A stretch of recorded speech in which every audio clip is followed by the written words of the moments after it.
One. Good evening. Welcome to the August 21st meeting of the Milton School Building Committee. It's 7:04. I'll call the meeting to order. As we typically do for a hybrid meeting, we're doing a roll call vote. So just call out the folks I see in front of me first. Mr. Lauren. Here. Mr. Lumberg. Present. Mrs. Herb. Present. Mike Zulis. I'm here. And Akra Bon. Present. All right, perfect. Second thing on the agenda is citizen speak. So we reserve the first 15 minutes of the meeting for any citizen that would like to speak. We ask that you just raise your hand. We also ask that you limit your comments to 3 minutes, and then before you begin, just state your name and address so we can have further minutes. So we'll give it a second and see if anybody raises their hand in the audience. Keep an eye out for it here too.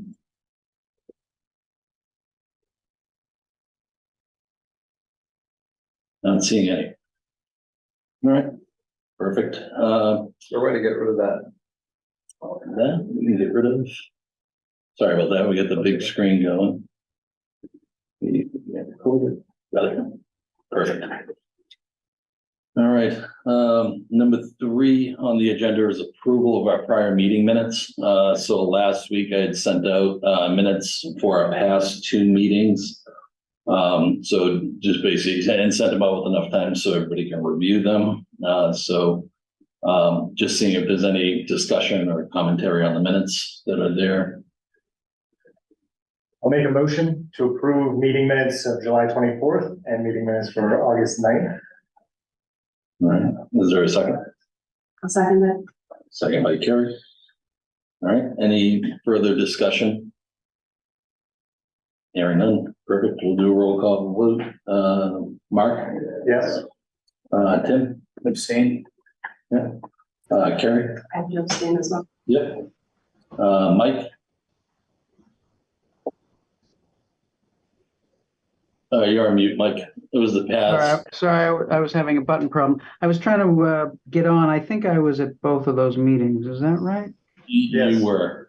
Yep. Yes, I was. Yeah, I looked at that. Yep. Yes. Okay. And then Aqua, I assume you'll abstain. I also. abstain. I abstain.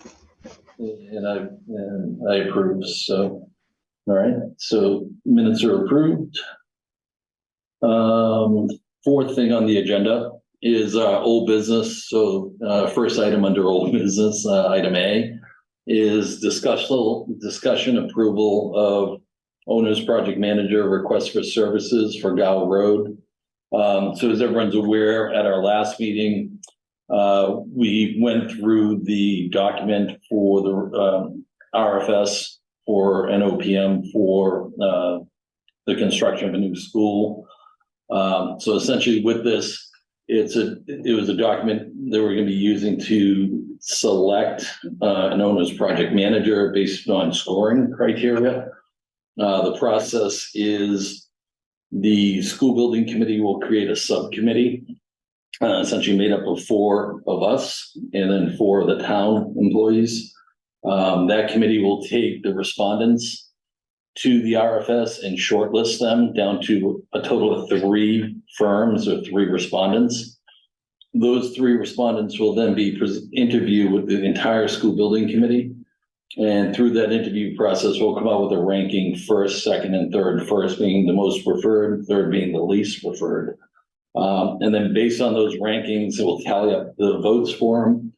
The top rated or most preferred candidate or firm or respondent, we will then present to the select board for a recommendation for an OPM. So with that kind of overview, just open it up for any questions or any discussion or anything for others that they might have on the RFS.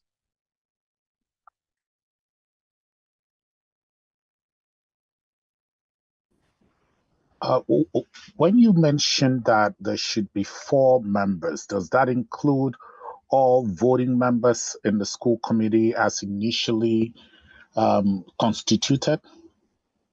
So what we discussed last time, Akbar, I apologize, I should have been a little more clear. So for the school building committee, The subcommittee will be comprised of the following. So one, talking about the school building committee members. So as you're aware, the school building committee is comprised of 2 members or appointed members from the select board, which are Mike Zulis and Glenn Hoffman. So one of those 2 gentlemen will join.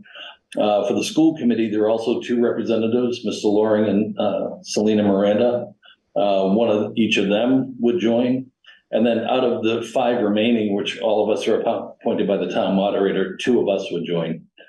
So that would make up 4 on that subcommittee from school building committee. The other 4 are essentially town employees. One would be Mr. Peter Burrows, superintendent of the schools, who's with us tonight, or his appointee. Either any of these 4 are them or their appointee. The town engineer, Chase Berkeley, or his appointee. Chris Hayden, who's the director of facilities, or his appointee, and Nick Milano, or his appointee. Thank you for that explanation. And this committee would be making a recommendation back to the school building committee, right? Yep. So that subcommittee will basically take, for example, if we have 8 respondents, there's a scoring criteria that was distributed as part of the RFS that they would grade the proposals received or the responses received based on certain criteria. It's a weighted criteria with scoring that adds up to 100. So out of the 8, the top 3 would then get shortlisted. Those shortlisted would then come to school building committee and interview us for essentially a final selection that we would present to the select board. Thank you again. Yeah, no problem. Any other questions? I missed the last meeting. I'm sorry. If it's helpful, I did, on the side, as I knew this was coming up, do a little bit of discussion with my friend who's on the permanent building committee in Lexington. Cool. I got all of their selection material questions from their interviews. Nice. I got the companies that they went out to. I got their scorecard, which we can just, if we wanted to, look at to compare to what we have. Yeah, if you want to. I have their RFS for OPM services. I have a whole bunch of documentation from them and be happy to distribute that. And I'm allowed to distribute that if we'd like it. If it's helpful. I mean, some of it is Yes. already done and some of it is. So what happens is there's essentially, for everyone's understanding, that MSBA publishes a template. Yep. It's like they're Yeah, and I'm sure they went off the same thing. exactly. And then basically what you do is you can vary the points on there based on what the criteria are for the town. This Stuff is like that. populated with the responses that they got. Yep. It could be helpful, it could be nothing. Was it for the interview questions for like the detailed interview? Yes. They'll come after all this, but yeah, love to Yeah, and it's also lists which individuals they went out to, which is just interesting to me. see if it's the same Yeah. response canned each time. Did they get approval? Oh, yeah. You mean the MSBA? Yeah. Oh, did they get MSBA? I think they went without it. Okay. They moved ahead without it. Okay. Okay. Yeah. They get town approval. Yes, they're building 2 schools. So they think they're finished 1. Okay. Yeah, if you want to share it, that no problem. I can put it up on our drive. Okay. Perfect. Yeah. But it's great to have a list of people to Yeah. call to ask them to submit responses. CHA, Colliers, Dorn, Whittier, Hill International, Backfield, Skanska, and Vertex.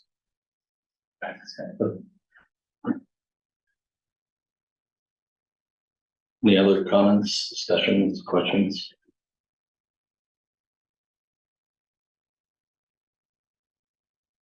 Make a motion to approve the OPM request for services for Gal Road. Second. Second by Karen. Any other further discussion? Before we do vote on that, I would just like to clarify that I do feel comfortable voting on this, although I abstained from the minutes from that meeting. I did review the document and discuss it with you separately. Yeah. Yeah, that's fine. I mean, the the meeting last time was just an overview of kind of what we're doing. Yep. And look for input. So the RFS was, and just saying this more for the public, the RFS was distributed to the whole school building committee about a month ago.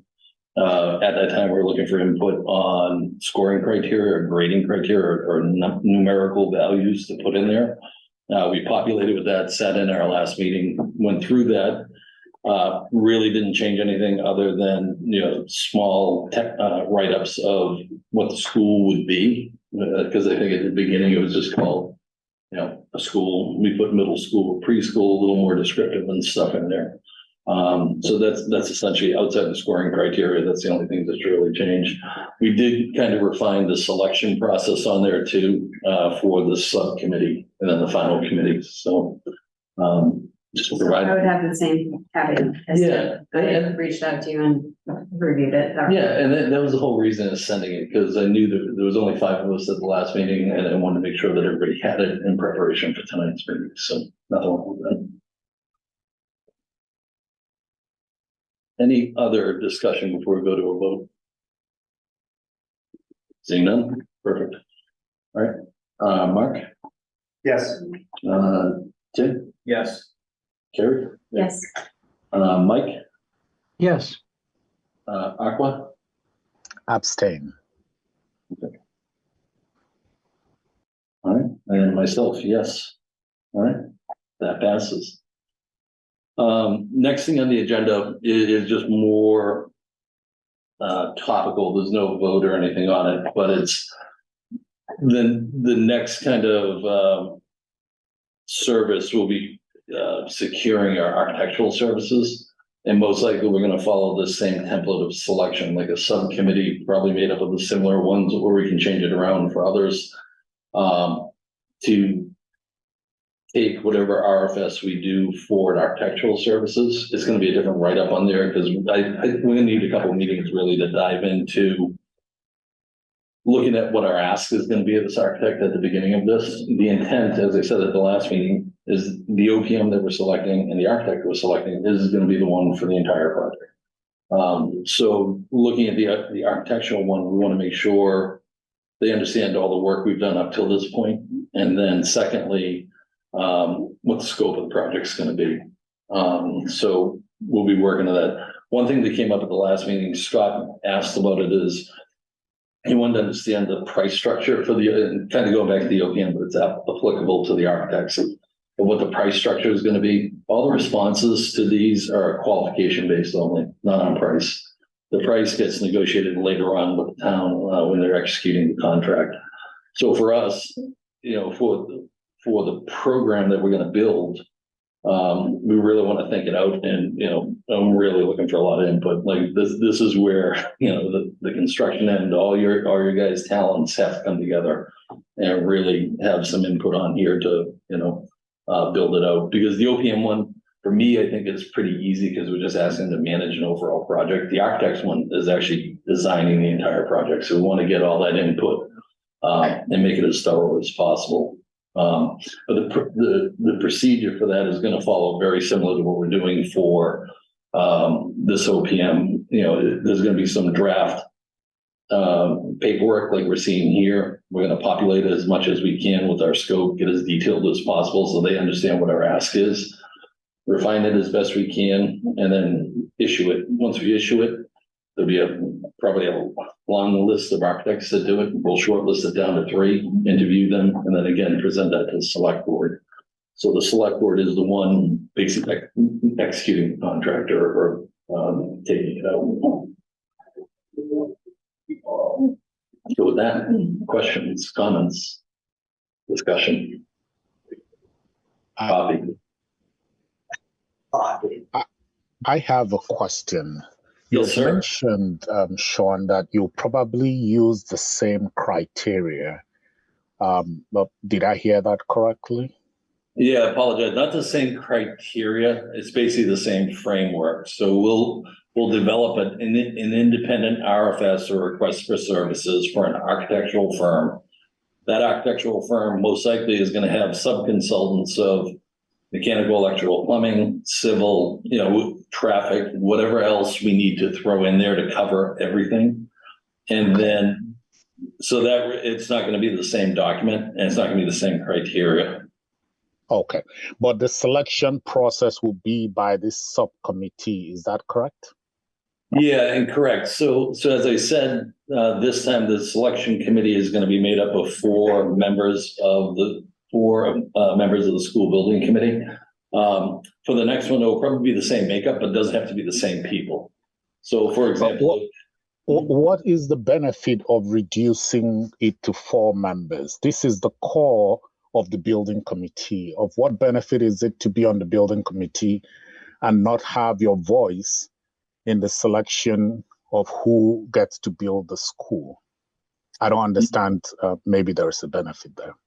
So everybody gets a voice at the very end to the short list. So participation to get into, if you're interested in being on the subcommittee, just let me know. There's nothing we're disqualifying people for.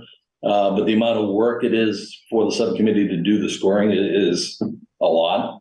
So asking that of the entire committee, I felt would be cumbersome. However, the entire committee gets a say from the shortlist, and they'll sit through all the interviews to conduct for the shortlisted candidates. Okay, thank you. I'm wondering if the work is a lot, shouldn't we have more people? It's a little, we have more work than we're reducing the number of people. Maybe I'm just not getting it. Yeah, so the work is not something you can be divided and split up. It's a list that each person has to fully go through on their own and then come back with. So it's not piecemeal that can be broken into individual parts and subdivided. It's basically each person has to run through the entire portion and come up with their own scoring and then present that. Okay, thank you. I see what you're saying. I still would like it to go on record that I think this is the core of the committee work, and everyone involved should have full visibility to it, not just myself. I think every other thing we've been doing is just the side of it. But I understand if this is how the team wants to go. I just want that to go on record for my position on this. Yes, sir.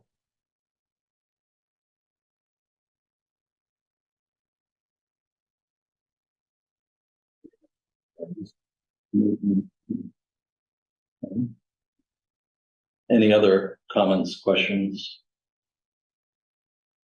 Just a similar conversation we had last time, which was around budgeting, which is we're going to be doing this before we have any type of larger scale allocation from the Right. town, right? So the initial scope is likely going to be more schematic design that we're going to be asking for within the RFS, with the ability to kind of extend that into future phase proposals kind of thing, if we are able to secure additional funding through town allocations, right? Yeah, that's, so as everyone's aware, we've got 275,000 plus whatever our remaining budget was from leftover from last year as basically our operating funds. So with that, how are we carving that out? You know, there's money that we'll have to allocate for OPM services that are going to be there. There's then a larger chunk of that money that's going to have to get carved out for architectural services. And then with that determination of what that chunk of money is, or portion of money that we allocate for that, what can we get for services for there? And I think that's what's going to come out of, again, the responses of the selection is qualification based. And then once we get to the point of selecting one, let's sit down at that point and negotiate the contract for, here's the amount of money we have, figure out what we can do with it to get us to a certain point, knowing hopefully additional funding is coming. And when that additional funding is coming, kind of extend the contract that way. I mean, that's the only way we can really do it right now. Outside of that. And as I said, some firms know there's, you know, these are big projects. So they'll take on a smaller portion just to get their foot in the door and be selected in the hopes that it's a bigger project later on. That's one of the benefits of the cost plan approach too, though, is that given we're not starting out saying like this is all you can do and then having to rebid it, doing it based on the qualifications process that opens that door.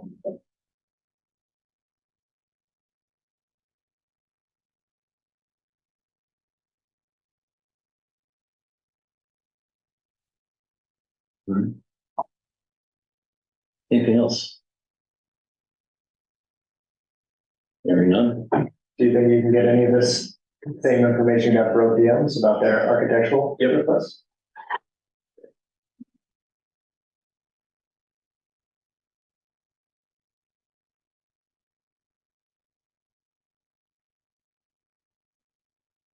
Perfect, we'll move on. Item C under old business, is essentially an update on the land swap. So we've got a. Someone may have gotten kicked off this, something about admitting someone. Yeah, I just submitted the person, but so for update on the land swap, I keep saying I've got the draft of the alternative analysis I was working on the other day. I'm on basically like the last paragraph of all the sites that we've looked at. And that's gonna be ready. The Who's the audience for that? Sorry. say that Who's the audience for that? EA. Okay. So Executive Office of Energy and Environmental Affairs. So they, that's part of the documents we have to send to them. So with the new Public Lands Preservation Act that was passed last year, there was essentially supposed to be a new portal or website opened up to submit all this documentation. It doesn't exist right now. So town council previously, Kevin Freitag was in touch with the EEA, and Kevin, as some of you may know, has left the town as of a couple of weeks ago. There's another gentleman, Peter Mello, who's taken over. So I'm coordinating with him. We're working on getting a. And there are two Peters now. Just when I read that email, I was like, I have to do all those things, and I realized it was Peter Mellon. I'll refer to you as Mr. Burrows. So. Whatever. I felt better, but I thought, Well, I think I missed a meeting. there's also another. Or a lot of your. There's two attorneys called Peter too. So there's Peter Mello and Peter McNulty. Peter McNulty was another person. There's a bunch of people in the waiting room.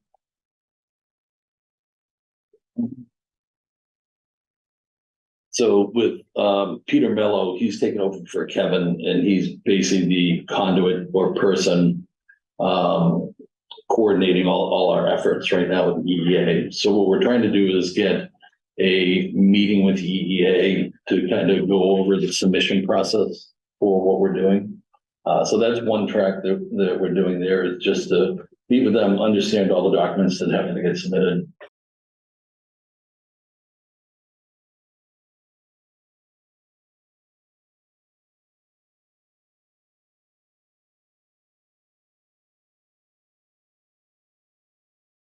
Okay, cool. All right, I guess we're live back again. Apologies about that. It seems we're Zoom bombed. We'll get back to the meeting and try to keep a straight face as we're going through. So the next thing kind of on our agenda was talking about EEA. So just a recap of kind of where we're at. The school building committees working on submitting their alternatives analysis into the EEA for them to review. The Public Lands Preservation Act that was passed last year, there was a new portal that was opened up by EEA that allowed us to submit documentation. Right now that portal doesn't exist, so we're working with EEA to figure out what that documents looks like and how we submit it. The other one that the town council is also working on as part of the land swap is special legislation that has to get up to the state legislature. As of last week, I believe there was a draft that they were working on. Hoping to get that soon. Basically, hopefully by our next meeting, we can have something to kind of review for us. So, with that, on the agenda item for the land swap, I'll just open it up. That's kind of the general where we're at with it right now. So, open up to any questions. This process question, does the committee need to vote to approve either of those documents for submission or? I think the alternative analysis I will, because that's one that we all worked on, Tim and Betty originally started running around in Tim's car, looking at land sites and stuff like that. So I want everyone to look through it, make sure, A, there's no misspellings, they didn't misspell anything. But B, are all the sites there? So we have a document that we had that listed out every site that we had there. So basically what I did is provide like a paragraph of what's there, an image, if we had an image of it, for example, St. Mary's of the Hills, we would put an image of that, Font is an image of that. The land parcels, they were just empty land parcels. They just went to the muni map and showed the location of them, so that we can do it. And then essentially just wrote up what it was, how much land it was, and why we, didn't go with it. And it's broken into two parts. One's the private portions for private lands that we looked at. The other is public lands that we looked at. And then basically with that, just kind of drafted up a front end of why we're doing this project, the need for why we're, have to secure this land for the land swap.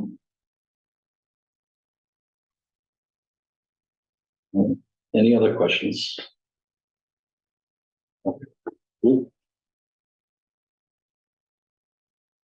And then the only other thing that was on there, so what I did last time we were here, just for those of you that weren't here, I basically put together an Excel spreadsheet for basically a schedule that we have. So I didn't distribute that last time. I'll distribute that for this meeting. Basically what it does is it just lines up. So there's there's our meetings that we have scheduled out now until the end of the year. With the OPM RFS that we just approved, there's also a schedule of that. So the Excel spreadsheet basically integrates them both. So you can kind of see where our meetings are happening and the dates of decision points for that are happening. And some of them are outside of these meetings. There's one on there, I believe, and I'll update it. It's not coming around for additional, but yeah, there's an additional meeting we'll have to do on October 23rd. So we'll have one on the 16th, and then we'll have one on the 23rd. And we just need to do that to vote for the OPM because it basically lines up with the interview process for the short list.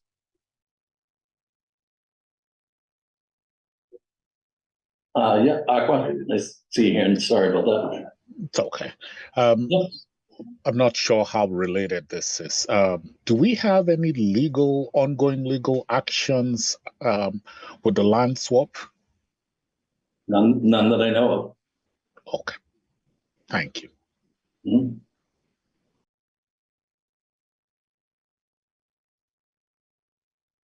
Any other questions, comments on schedule? Like I said, I'll send that out and it'll basically just integrate the OPM schedule with our schedule for meetings and stuff and give you an idea. All right. So that closes out old business. Item 5 is new business, and only one topic under there is MSBA.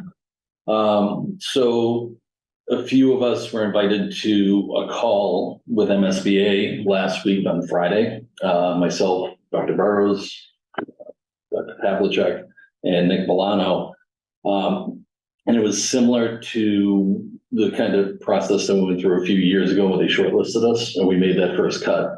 So it was promising to hear. They basically reviewed our SOI, statement of interest, for those who aren't familiar with the acronym, and with that had questions. So basically what it was is they were interested in what we wrote. They wanted further information beyond what we wrote, and it was basically through us to kind of provide further insight of kind of what we're doing and stuff like that. And I don't know if either of you guys want to chat about it either or not. It's fine too. You're here. I just figured you might want to participate. No, it was just questions about the structure of the SOI versus, what we seem to be suggesting as the solution for it, and how did we get from A to B, and what's what will be necessary to explain that and so forth. So it's they read one thing, hearing another, and wanted to find the link between the two of them, and that's pretty much where we were. Yep. I think a lot of it too is just helping us to understand the process, and they were going to look at all facets and what we could expect in terms of timeline and things like that. So I think that a lot of it was not necessarily getting a lot of information from us, but just helping to ground our process a bit.